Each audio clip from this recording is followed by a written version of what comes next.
Rahuri police station हद्दीमध्ये 2 September 2025 रोजी एका अल्पवयीन मुलीचं अपहरण झाल्याबाबतचा गुन्हा दाखल होता.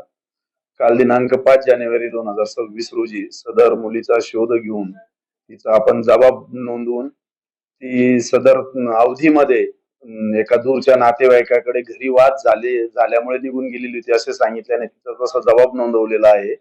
परंतु तरी सदर अपहरण जे आहे, तर त्याची अजून शहानिशा करणे बाकी आहे.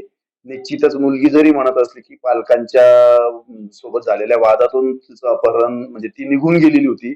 परंतु तपासाचा भाग म्हणून ती खरंच स्वतःहून निघून गेलेली होती आणि ज्यांच्याकडे ती राहिली त्यांनी गोपनीय माहिती का बरं ठेवली याचा तपास सुरू आहे.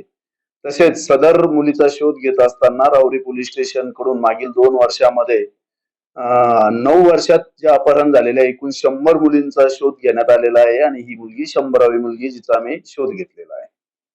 राहुरी पोलीस स्टेशन अंतर्गत ऑपरेशन मुस्कान अंतर्गत माननीय पोलीस अधीक्षक श्री सोमनाथ गार्गे साहेब, अप्पर पोलीस अधीक्षक श्री सोमनाथ वाकचौरे साहेब आणि उपविभागीय पोलीस अधिकारी श्री जयदत्त भवर साहेब यांच्या मार्गदर्शनामध्ये मागील 9 वर्षात अपहरण झालेल्या 100 मुलींचा मागील 2 वर्षभरामध्ये शोध घेण्यात आलेला आहे. आणि सदर अपहरण झालेल्या मुलींची ज्यावेळी आम्ही चौकशी केली असता अशी बाब प्रकर्षाने लक्षात आलेली आहे की बऱ्याच वेळी सोशल मीडियाचा वापर, मोबाईलचा अतिरेकी वापर, त्यानंतर काही जी आरोपी आहेत ती काही कधी कधी मुलींना देत असलेले प्रलोभन याचा परिणाम होऊन मुलींचे अपहरण झालेले आहे. तरी आम्ही याद्वारे सर्व शाळा, महाविद्यालय तसेच पालकांना हे आव्हान करतो की आपल्या पालकाकडे मोबाईल देत असताना त्याचा वापर तो कशा पद्धतीने करतो यावर बारकाईने लक्ष ठेवावे.